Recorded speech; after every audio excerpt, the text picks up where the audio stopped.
हमारी ऑब्जर्वेबल कायनात, जिसमें तकरीबन 1 सेप्टिलियन स्टार्स मौजूद हैं, और नॉन ऑब्जर्वेबल कायनात, जिसे हमारे टेलीस्कोप से देख ही नहीं सकते, वहाँ कितने स्टार्स मौजूद होंगे उनका हम अंदाजा भी नहीं लगा सकते। आज की वीडियो में हम हमारी कायनात से भी ज्यादा पुराने स्टार्स और न्यू फॉर्म होने वाले स्टार्स के बारे में जानेंगे, और इसके साथ हम स्टार्स के कलर के बारे में भी जानेंगे कि आखिर हम क्यों कायनात में ग्रीन कलर के स्टार्स को नहीं देख सकते। हमारी कायनात में स्टार्स की फॉर्मेशन गैस और डस्ट के बादल, जिन्हें नेबुला कहते हैं, उनसे होती है। जब बात स्टार्स की होती है तो सबसे पहले हमें इनकी उम्र को देखना पड़ता है। अगर कायनात में मौजूद सबसे पुराने स्टार्स की बात की जाए तो वो हमारी जमीन से 190 लाइट ईयर दूर है, जिसका नेम HD 140283 है। इस स्टार की उम्र 16 अरब साल है, जो हमारी कायनात की उम्र से 2 अरब साल ज्यादा है। साइंटिस्ट हैरान थे कि आखिर ऐसा कैसे हो सकता है, जिसकी वजह से फिर से इस स्टार की उम्र का अंदाजा हबल स्पेस टेलीस्कोप से लगाने की कोशिश की गई। जब 2013 में नासा ने इस स्टार की उम्र कैलकुलेट की तो इसकी उम्र 14.5 अरब साल थी, जो अभी भी हमारी कायनात की उम्र से 70 करोड़ साल ज्यादा थी। इस स्टार ने सबको हैरान कर दिया था। आखिर बिग बैंग से पहले कोई स्टार कैसे मौजूद हो सकता था? किसी भी स्टार की एज 1450 करोड़ साल होना नामुमकिन था, लेकिन 2013 में हबल स्पेस टेलीस्कोप ने इसकी कैलकुलेशन की तो नासा ने इससे हासिल होने वाले डेटा के मुताबिक 1450 करोड़ साल एज को ही सही माना। टेलीस्कोप से किसी भी स्टार की एज का अंदाजा उसकी ब्राइटनेस के पैटर्न से लगाते हैं, लेकिन मेथुसेला स्टार में हमारे सूरज की तरह मेटल्स बहुत कम है। ये पॉपुलेशन 2 कैटेगरी का स्टार है। इन स्टार्स को सब जायंट स्टार्स भी कहा जाता है। रेड जायंट स्टार के मुकाबले में इसकी ब्राइटनेस बहुत कम होती है, और अपने हाइड्रोजन रिजर्व को फ्यूज करने के बाद ये स्टार्स आहिस्ता आहिस्ता खत्म हो जाते हैं, जिसकी वजह से ये आज भी हमें दिखाई दे रहे हैं।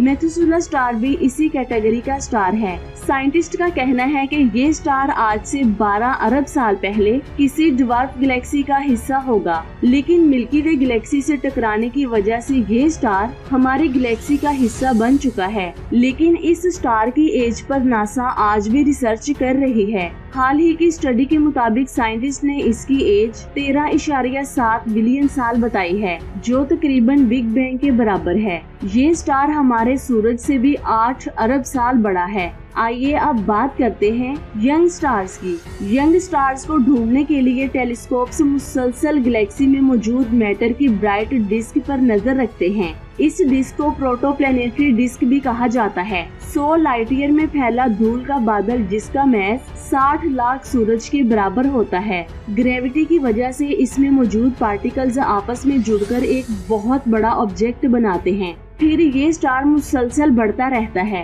पहले दिन से लेकर अगले 5 लाख सालों तक ये स्टार प्रोटोस्टार्स की कैटेगरी में आता है। यहाँ ये स्टार मुसलसल घूम रहा होता है, जिसकी वजह से ये गैस के जेट्स को भी रिलीज करता है। प्रोटोस्टार की ब्राइटनेस और इसकी घूमती हुई प्रोटोप्लैनेटरी डिस्क के जरिए साइंटिस्ट इन न्यू स्टार्स को ढूंढते हैं। अपनी एज के बढ़ने के साथ साथ ये स्टार्स जेट्स को भी रिलीज करना बंद कर देते हैं। इन तमाम प्रॉपर्टीज के जरिए साइंटिस्ट न्यू स्टार्स की एज का पता आसानी से लगा पाते हैं। हाल ही में साइंटिस्ट ने 2 न्यू स्टार्स को ढूंढा है, जिनकी उम्र सिर्फ और सिर्फ 10 लाख साल है। कैनिस मेजोरिस कॉन्स्टेलेशन में मौजूद जी कैनिस मेजोरिस स्टार सिस्टम अपने स्टार्टिंग फेज में है। ये हमारी जमीन से 2630 लाइट ईयर दूर मौजूद है और हमारे सूरज से बहुत ज्यादा मैसिव है। अगर इसकी ब्राइटनेस की बात की जाए तो ये हमारे सूरज से 1300 गुना ज्यादा ब्राइट है। प्रोटोस्टार होने की वजह से हम इसकी सर्कुलर डिस्क को देखते हैं।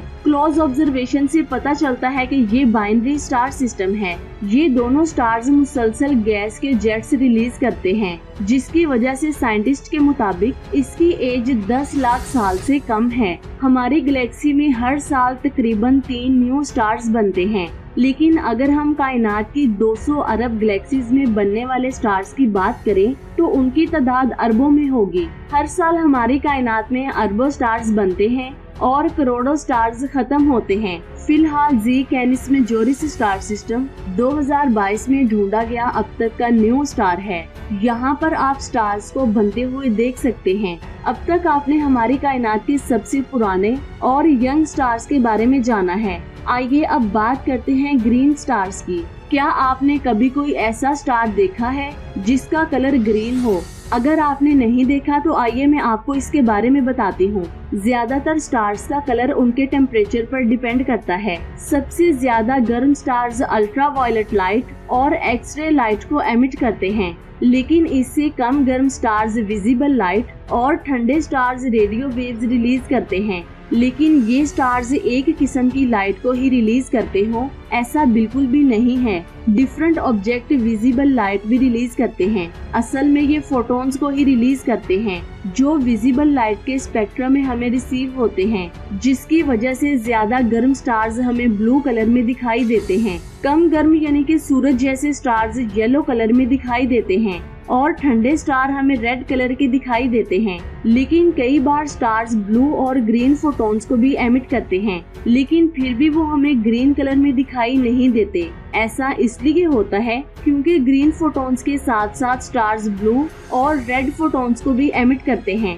जो मिक्स होकर हमें व्हाइट कलर में दिखाई देते हैं। सूरज भी ग्रीन और ब्लू फोटॉन्स को रिलीज करता है, लेकिन इसके बावजूद ये हमें व्हाइट कलर में दिखाई देता है। अब कुछ लोग कहेंगे सूरज तो येलो कलर का होता है, लेकिन ये हमारी आंखों का धोखा है। अगर कोई स्टार सच में ग्रीन लाइट को रिलीज करेगा तो फिर भी हम उसे ग्रीन कलर में नहीं देख सकेंगे, क्योंकि उसके साथ रेड और ब्लू लाइट भी होगी, जिसकी वजह से ये तमाम फोटॉन्स मिक्स हो जाएंगे और हमें स्टार व्हाइट कलर में ही दिखाई देगा। बस यही वजह है कि हम कायनात में ग्रीन स्टार्स को नहीं देख सकते।